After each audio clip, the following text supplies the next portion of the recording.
Hi, my name is Rachel. I'm going to show you how to rebuild a piston pump off of a Ford tractor. This is a piston style pump and it's round. Your tractor might have a vane style pump which is square. And if your tractor does have that square vane type pump, these techniques will not apply. Only to a pump that's like this, it's round and it's a piston style. We are going to go completely through it and rebuild it, and that might be a repair that you want to make on your tractor as well, or your tractor might have a different problem within the hydraulic system. It's an involved system. It might be an issue that you have within your top lid or anywhere else in that system, so it might not mean that your pump is automatically the issue. We know that this pump needs to be rebuilt because the tractor is losing prime. It'll start right up and then it takes a while for the hydraulics before they will start working. So if that is the issue on your tractor, then the issue may lie within your pump. If you need more detailed information about your hydraulic system, Steiner Tractor Parts does sell a detailed video that you can follow that will cover the whole entire hydraulic system rather than just the pump rebuild that we're going to go over today. So in order to rebuild the pump, you need to take it off your tractor. There is a oil manifold that is on the bottom of your tractor. This pump is upside down in relation to the way that it is on your tractor. So there's a manifold, there's 3 bolts, you'll need to remove that, and then there's 2 bolts right here. Remove all those bolts and then your pump will come out. Before we disassemble the piston pump, we want to do some inspection first. So first we're going to look at this gear. You can spin it all the way around and make sure that you have teeth everywhere on your gear. Many times there will be water within the pump, and then in the winter it freezes. You start your tractor up, use the hydraulics, and then it will take one of or some of the teeth off of your gear. If you are missing teeth on your gear, also check the teeth on your camshaft. That's what this connects to. And if it took some teeth off of this gear, it's likely that your camshaft had some damage as well. So you'll want to check that. Additionally, within the gear, when I move it, I can hear the wobble shaft inside of there. I can hear that mine is working. It's making some connection, but when you are doing yours, you'll definitely want to check your splines in here. There's some inside the gear. There's also some on the end of the wobble shaft. Check both places to make sure that those splines are okay and that they're making proper connection, because those will sometimes shave off as well. So you want to check those. I have some oil on my gear here. You will have some on yours. I have too much. It shows that there is an issue within a seal inside of here that's producing that much oil, and yours may do the same, and that's just a sign that there is a problem within my piston pump, and that could be the problem is the seal there because of the amount of oil that's there. So now that we've done that inspection, you also want to check which way your gears are going. This part is directional. When you put it back in, you want to get the gears going in the same direction. And then you can remove this nut off the end. It's long threaded, so you want to keep going the whole way. There'll be a nut, and then it will come apart.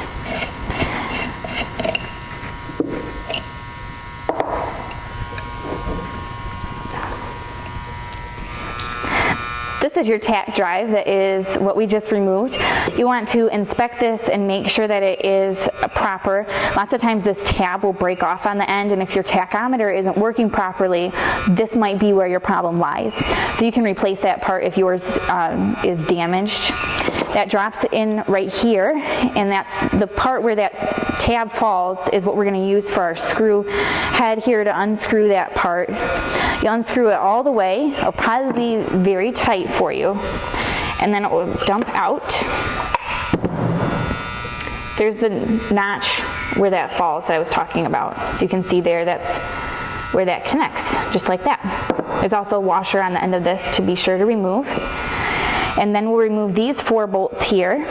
These will probably come off very hard for you. I had my bolts loosened so we could go a little quicker. And it also is spring loaded, so you'll want to do each of them a little bit at a time rather than one all the way at the time. Remove these all the way, and then this portion with the gear will all come out.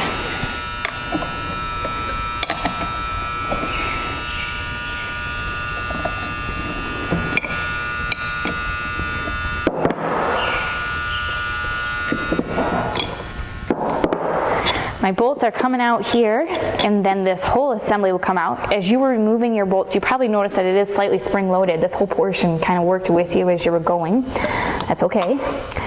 And then this comes out. Here's our wobble shaft inside there.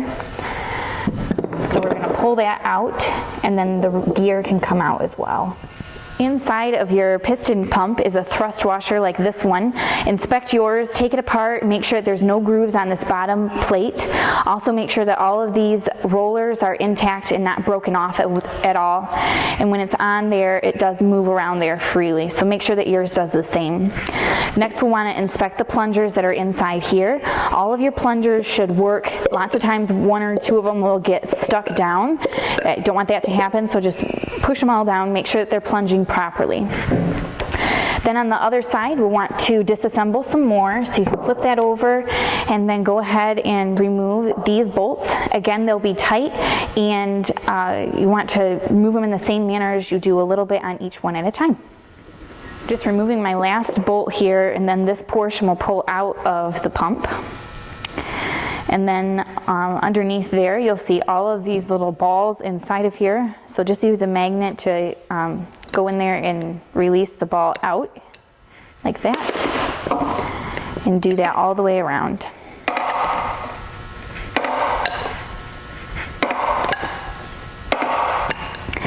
Now we're going to remove the plungers that are in here.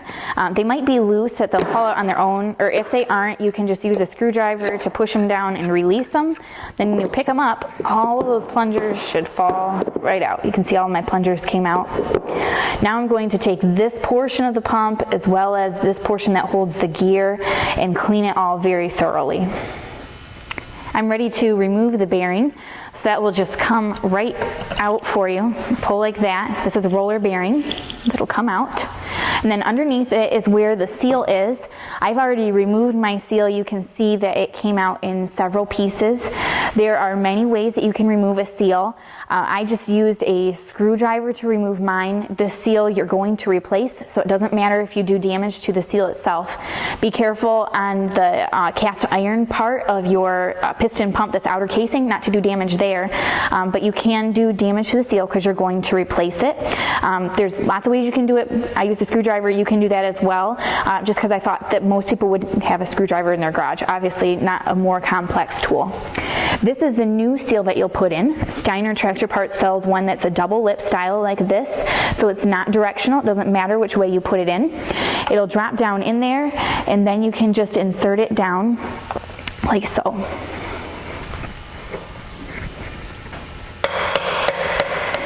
You'll notice that my seal is inserted here and it's flush with this compartment of the casing, the outer casing.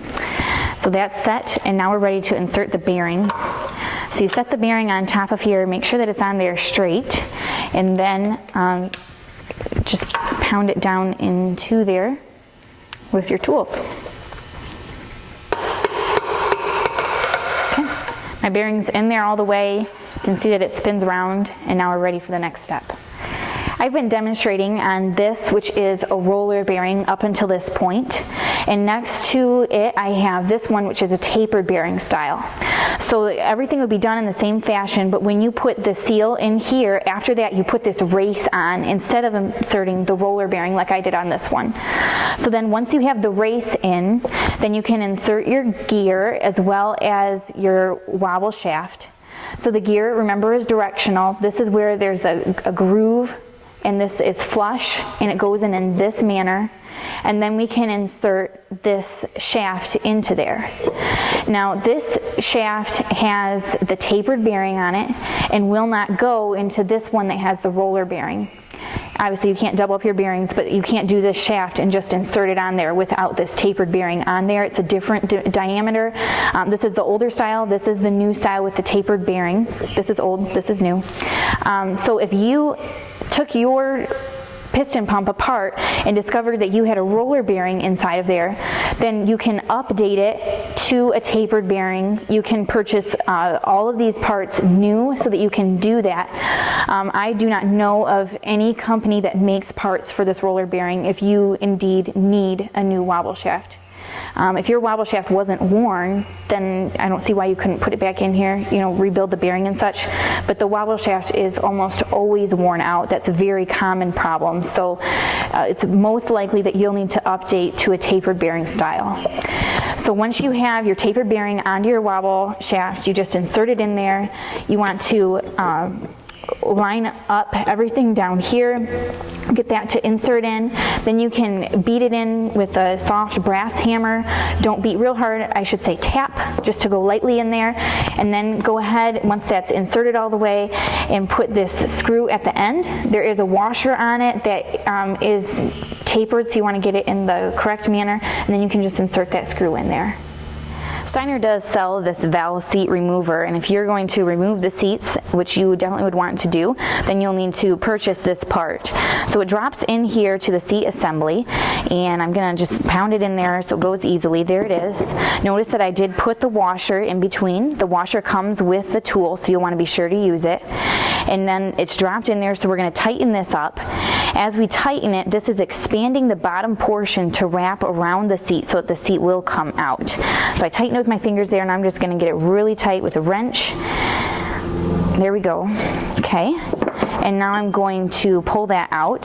So here I'm wrapping around with a wrench. I'm going to hold on to it and then pull it out of there. This will come all the way out. It'll probably come, there's a lot of threads, and it'll come hard for you.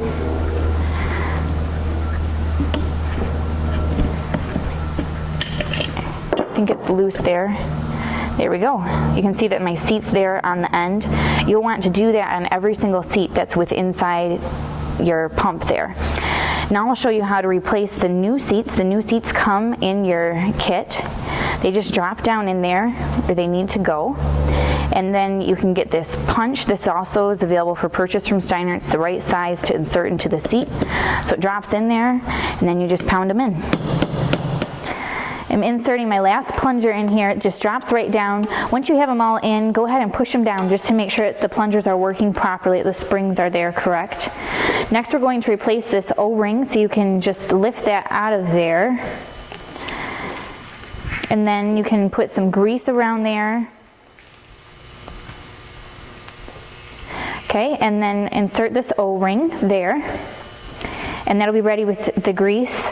Also spray a little bit of lubricant in here around your plungers, just so that it doesn't dry seize in there. You want to make sure that that's working properly. Then let's talk about this bearing. Remember we made sure that this wasn't beveled at all, so we're going to put the same one in. I'm going to put a little bit of grease around here. First, I'm going to insert it into this top portion. So I'll put some grease up here too to hold that on. And then this falls on there. Let's get a little bit more grease to hold it together there. And then we're going to go ahead and drop it onto this portion of the piston pump. They're together. Now let's rest it on there. I'm going to start my 4 bolts. This is spring loaded, so it's not going to go all the way down and attach. We'll just work with all the bolts evenly until it's inserted the whole direction. I did remove this plate from this part of the piston pump. I used a punch, drove it in there, and then drove it out from the other side, and the plate came with it. When it came, the gasket divided halfway. Some of it stuck on the plate, and the other remained on this portion of the pump. So I'm going to replace this plate because it's worn right here from the plungers. You can probably see the wear. So I'm going to replace that, so therefore I didn't clean the gasket off. There's no sense in doing that. But I did definitely clean the gasket off of here. You can see how that's all clean and ready to be applied with a new gasket on there. First, we need to drop these springs into the holes. You'll see that in the kit it does come with 2 sizes of smaller springs. We're using this size for that step. This size right here. It drops into this portion. You put 1 spring in every spot. And then the roller balls do go on top of that. You did get more rollers than just these 6 in your kit, but they're the same size, so it doesn't matter which ones you use for this step and what ones you use later on within the pump. So once your springs and your rollers are on there, it's time to insert the gasket. You notice there is a notch here. That's because the gasket is directional. So it goes towards the intake, or the way I'm looking at it, the notch goes towards 8 o'clock. And then there's also a notch on the top of the new plate and old plates as well that you'll want to line up again. It drops in there, and then you can see that all of my holes are lined up, and that looks good. There's a bolt that you put here. I'll tighten it down all the way. I'll use a wrench to get that really tight. You'll want to as well, but I want to talk about these springs. You'll notice that they are wider at this end and smaller at this end, so you want the smaller end to go down on this notch. So you set it down on there, and then you turn it counterclockwise, and it will stick on there, go straight on. And you do that on every single one of these notches. I'm going to drop these rollers into the appropriate notches. It's every other one where the seats were. So once you have those in there, we're ready to put a gasket on. Again, this gasket has a notch which points towards the manifold, just like it was on the other portion. So that drops down in there. You can see that you have it in the right spot because all of this lines up with the notch there too. And then we can drop this portion onto it. When I flip this over, and when you flip yours over, make sure that all of these springs stay on there. And then you'll just lightly set it down there, making sure that everything lines up as you go. It looks good. Now I'm going to get some bolts started, and again, this will go down all together. The bolts will we'll go a little bit at a time on each one, and then this will be together.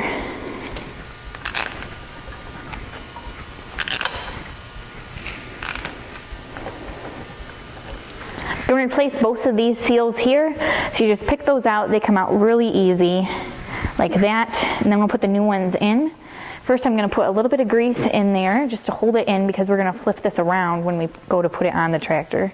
So the grease is there, we'll hold it in, then put the seal around there. Looks like it's the wrong size. Let's try this one.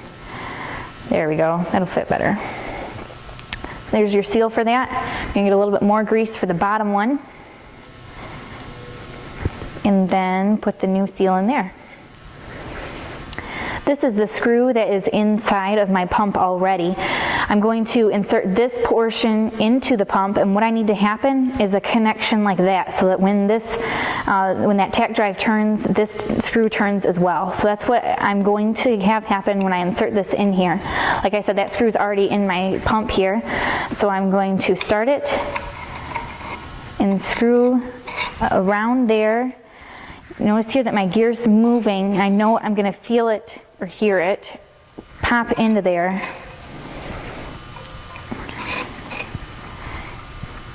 See if that did it. Nope.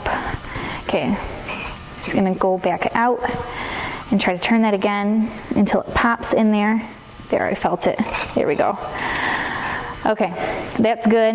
Notice this end right here turns when the gear turns. You need that to happen as well. It just means that it made that connection. And then I'm going to tighten this up, and we'll be ready to put it on the tractor.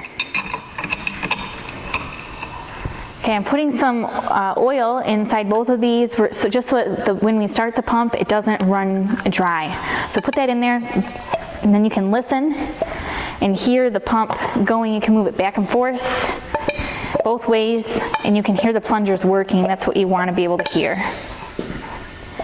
I have my piston pump back on the tractor. I did put a gasket like this one back there by the engine, and you want to be sure to put a gasket on yours as well so that it doesn't leak engine oil into the pump there that goes by the camshaft. So once you have that on there, also make sure your O-rings are still on there when you attach the manifold on this end, and then we're ready to get a prime on the pump. So you can take some oil and put it in here until that's filled up there, like that. And then we want to remove the coil wire from the tractor so that there's no way that the tractor can start. If you don't do that, you could have hydraulic oil everywhere. So be sure to remove that coil wire. Make sure that your tractor's in neutral. And then I'm going to press the starter button until all of the air comes out of the pump and oil comes out of the top instead. There we go. Doesn't take long. All of the air is out of the pump, and we know that that pump is primed. Now let's go ahead and test the 3-point hitch. My pump is primed. I have the plug back in. I also put my coil wire back on. So now we're ready to start the tractor and make sure that the 3-point works properly.